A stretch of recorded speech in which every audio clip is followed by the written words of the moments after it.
আল্লাহ তাআলা পৃথিবীতে মানুষকে পাঠিয়েছেন দুটো কাজের জন্য, একটা ইবাদতের জন্য, একটা পরীক্ষার জন্য। আফা হাসিবতুম আন্নামা খালাকনাকুম আবাসা, মানুষ যেন একটা মনে না করে এমনি এমনি তাকে পাঠিয়েছে, শুধু পড়াশোনা করলে হবে, পরীক্ষা দেওয়া লাগবে না। এখন আমাদের কিছু ছাত্র এরকম পাবা যে শুধু পড়াশোনা করে, কোনো ফর্ম ফিল আপ নেই, কোনো রেজিস্ট্রেশন নাই, কোনো এক্সাম নাই, খুব ভালো ছাত্র, এরপর তাকে একটা সার্টিফিকেট দেওয়া হলো। এটা যেমন বিশ্বাস করো না, এই প্রক্রিয়াটা দুনিয়ার জন্য নয়, প্রক্রিয়াটা আল্লাহ তাআলা প্রদত্ত। আলিফ লাম মিম মাহাসিবান নাস আইয়ুতরাকু আইয়াকুলু আমান্না ওয়া হুম লা ইফতানুন। এই জামানায় যেমন কেউ ওটা বললে হবে না, আমাকে চেনেন না, আমি কি ছাত্র, প্রতিদিন আসি, প্রাইভেট পড়ি, টিউশনি আছে, আমার বাবা গভর্নিং বডির সদস্য, ওকে, পরীক্ষার সময় আমার একটু টুকটাক মাথা ব্যথা করে, আমি কিন্তু পরীক্ষা অ্যাটেন্ড করতে পারবো না, আমাকে কি দিয়ে দিবেন, সার্টিফিকেট দিয়ে দেবেন। এটা যেমন দুনিয়ার জীবনে বাস্তব নয়, কাল কিয়ামতের দিনেও কেউ কেউ এই কথা বলবে, এই কথা বলবে। কি বলবে? পরিষ্কার সে আল্লাহ তাআলার কাছে ঘোষণা করে দিবে, সে আল্লাহ তাআলার কাছে এটা বলবে, ওয়ায়াকুলুনা ওয়াইলাতানা, আফসোস আমার জন্য, আমি এত নামাজ পড়লাম, রোজা রাখলাম, কই কিছুই তো নাই। মালি হাজাল কিতাব, এটা কেমন গ্রন্থ, এটা কেমন বই আমাকে দেওয়া হয়েছে, কেমন রেজাল্ট শিট, কেমন রেজাল্ট শিট আমাকে দেওয়া হয়েছে। মালি হাজাল কিতাব লা ইউগাদির সগীরাতান ওয়ালা কাবীরাতান ইল্লা আহসা, আমার ছোট কাজটাও বাদ পড়ে নাই, বড় কাজটাও বাদ পড়ে নাই, সব এখানে লিখছে কে? আল্লাহ তাআলা ফেরেশতাদেরকে জবাব দিবেন, ওয়া ইন্না আলাইকুম লাহাফিজিন কিরামান কাতিবিন আছে, অথচ তুমি ওজন ফিল করো না। সুতরাং বাস্তবে এটা বিশ্বাস করতে তোমার একটু কষ্ট হয়।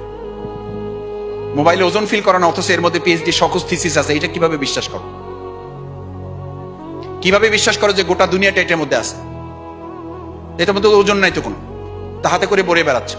ঠিক, ওয়া ইন্না আলাইকুম লাহাফিজিন কিরামান কাতিবিন, তারা তোমার দুই কাঁধে আছে। তো দুই কাঁধে থাকা অবস্থায় তুমি কি করে আল্লাহর উপরে নির্ভরশীলতা, আল্লাহর উপরে বিশ্বাস, চিন্তা, যে আল্লাহ তাআলা তোমাকে পড়া শিখিয়েছেন, যে আল্লাহ তাআলা তোমাকে এক্সাম শিখিয়েছেন, যে আল্লাহ তোমাকে রেজাল্টের ভিত্তিতে সম্মানিত কিংবা অপমানিত হওয়া শিখিয়েছেন। সূরা জুমার আয়াত না বললে সংবর্ধনা সফল হয় না। সূরা জুমারের শেষ দুই আয়াত, ওয়াসিকাল্লাযিনা কাফারু ইলা জাহান্নামা জুমার, একদলকে সেদিন এরকম তোমাদের দুই সারি করা হবে, পাস এবং ফেল। পাস করছে যারা তাদেরকে বলা হবে এ পাশে দাঁড়ান, ফেল করছে যারা তাদেরকে এক পাশে দাঁড় করানো হবে। রিসেপশন হবে এক পাশে, আর এক পাশে তিরস্কার হবে, এক পাশে পুরস্কার আর এক পাশে তিরস্কার। ফেরেশতারা দাঁড়িয়ে বলবেন, দাঁড়াও, তোমাদেরকে কি এই কথা বলা হয় নাই? ওয়াসিকাল্লাযিনা কাফারু ইলা জাহান্নামা জুমারা হাত্তা ইযা জাউহা ফুতিহাত আবওয়াবুহা ওয়া ক্বালা লাহুম খাজানাতুহা, তারা যখন জাহান্নামের গেটে যাবে, জাহান্নামের গেটের যে সিকিউরিটি গার্ড, ওরা তিরস্কার করবে, ওরা তাদেরকে ধিক্কার দিয়ে জানাই বলবে যে কি ব্যাপার, তোমরা এখানে আসছো কেন? ওয়া ক্বালা লাহুম খাজানাতুহা, সেখানকার সিকিউরিটি গার্ডকে তাদের জিজ্ঞেস করবে, ওয়া ক্বালা লাহুম খাজানাতুহা আলাম ইয়াতিকুম রাসূলুম মিনকুম ইয়াতলুনা আলাইকুম আয়াতি রাব্বিকুম, তোমাদেরকে এরকম সংবর্ধনা করে কি তোমাদেরকে জানিয়ে দেওয়া হয় নাই যে আজকে তোমরা এখানে সম্মানিত হয়েছো এই দুনিয়ার পরীক্ষার মধ্যে, আর আল্লাহ তাআলা প্রদত্ত পরীক্ষার মধ্য দিয়ে তোমাদেরকে জান্নাতি হতে হবে, এ কথা তোমাদেরকে কেউ স্মরণ করায় নাই? সাথে সাথে ওই লোক বলবে, কলুবালা, ইয়েস, বলেছিল আমাকে, এরকম মুজাফফর ভাইরা বলেছে, এরকম আসিফরা বলেছে, আজাদরা এরকম বলেছে, শফিকুল ইসলাম মাসুদরা এরকম বলেছে, বাট আমরা কি করেছি? কলুবালা ওয়ালাকিন হাক্কাত কালিমাতুল আযাবি আলাল কাফিরিন, ওটা আমরা এক কান দিয়ে শুনেছি আর এক কান দিয়ে বের করে দিয়েছি। তার পাশে এই দুনিয়ায় তোমরা যেমন কৃতিত্ব অর্জন করার কারণে তোমাদেরকে সংবর্ধনা দেওয়া হচ্ছে, সেদিনও সংবর্ধনা দেওয়া হবে। ওয়াসিকাল্লাযিনা তাকাউ রাব্বাহুম ইলাল জান্নাহ, আর এক দলকে ধাক্কাতে ধাক্কাতে জান্নাতে নেওয়া হবে।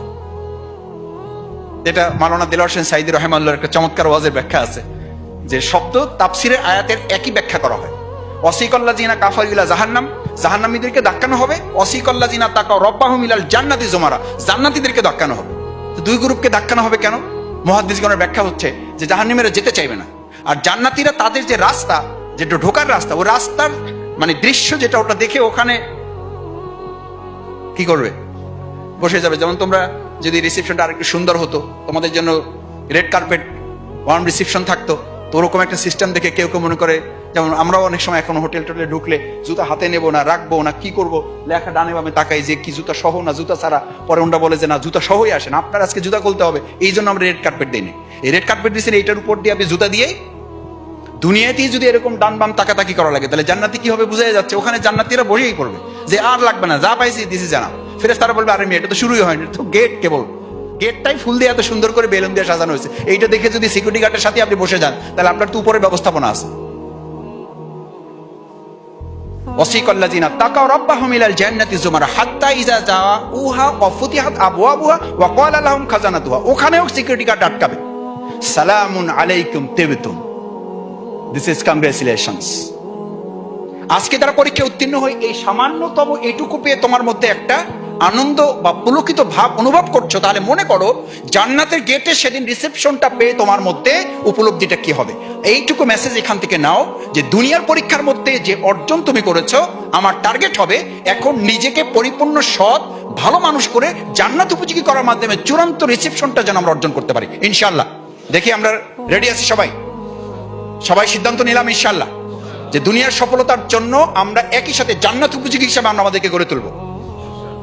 আমি কথা লম্বা করতে চাই না, সর্বশেষ আজকে শিক্ষা ব্যবস্থার ত্রুটিটা কি? আজকে শিক্ষা ব্যবস্থার সবচেয়ে বড় ত্রুটিটা দেখো, আমরা এখন শিক্ষা ব্যবস্থার কোন পর্যায়ে পৌঁছেছি? আমাদেরকে ট্রান্সজেন্ডার শেখানো হচ্ছে। আমাদের ক্লাস 6, 7, 8, 9 আমাদের যা দরকার নেই সেগুলো আমাদেরকে শেখানো হচ্ছে। আমি অনেক সময় বলি যদি সবকিছুই আমাদেরকে শেখাতে হয় তাহলে আমাদের বাবা মা, আমরা 10 ভাই বোন, আমাদের বাবা মাকে কোন কোচিং এ, কোন টিউশনে, কোন প্রাইভেটে, কোন স্কুলে তাদের ফ্যামিলি লাইফ সম্পর্কে ট্রেনিং দিয়ে তারপরে এই 10 ছেলেমেয়ের অন্তর্ভুক্ত করা হয়েছে। আর এখন তাদেরকে ট্রেনিং দেওয়া হচ্ছে, তারা তো একজন দুইজনের পর আর কোনো খবরই নেই। এখন জাপানে তোমরা জানো, জাপানে এখন কম্পিটিশন দেওয়া হয়েছে। জাপানে কম্পিটিশন দেওয়া হয়েছে যে যদি কেউ একটার পরে 2টা বাচ্চা নেয় তাহলে তার ফ্রি, রেসিডেন্স ফ্রি, সরকার তার বাসস্থানের ব্যবস্থা ফ্রি করে দেবে। তার মানে পৃথিবীতে এখন ম্যাক্সিমাম উন্নত রাষ্ট্রগুলো কি শূন্য হয়ে পড়ছে? মানুষ শূন্য হয়ে পড়ছে। তুমি এই চ্যালেঞ্জ তোমাকে জানতে হবে, বুঝতে হবে। আমাদের বাংলাদেশকেও একটা গুরুত্বপূর্ণ জায়গায় নিয়ে এটাকে শেষ করে দেওয়ার চক্রান্ত করা হচ্ছে। কারণ যত বেশি মুসলিম উম্মাহ কমবে তত বেশি আল্লাহর জমিন, আল্লাহর দ্বীন এবং সমস্ত কার্যক্রমগুলো সংকুচিত হয়ে আসবে। তোমরা কিছুদিন আগে প্রথম আলো রিপোর্ট দেখেছো, ডেইলি স্টার রিপোর্ট দেখেছো যে চায়না, জাপান সহ বেশ কিছু রাষ্ট্রে প্রায় শত শত বাড়ি জীর্ণ শীর্ণ অবস্থায় পড়ে আছে। মানে ওখানকার শেষ প্রজন্ম, ধরো আমি মারা যাওয়ার পর ওখানে থাকার আর কেউ নাই, শত বাড়ি জীর্ণ শীর্ণ অবস্থায় পড়ে আছে। বাংলাদেশে ইতিমধ্যে তোমাকে একটা স্লোগান ধরিয়ে দেওয়া হয়েছে, এবং সেটাকে তুমি খুব স্মার্টলি হ্যান্ডেল করছো। বাসা বাড়িতে প্রায় বলছো, বাবা মাকেও তুমি বলছো, কি বলছো? যেটাকে একসময় লিভ টুগেদার বলা হতো, এটাকে এখন আরেকটু মডার্ন করে তোমাকে সেন্টেন্সটা তুলে দেওয়া হয়েছে খুব সুন্দর করে, কি? Let me alone.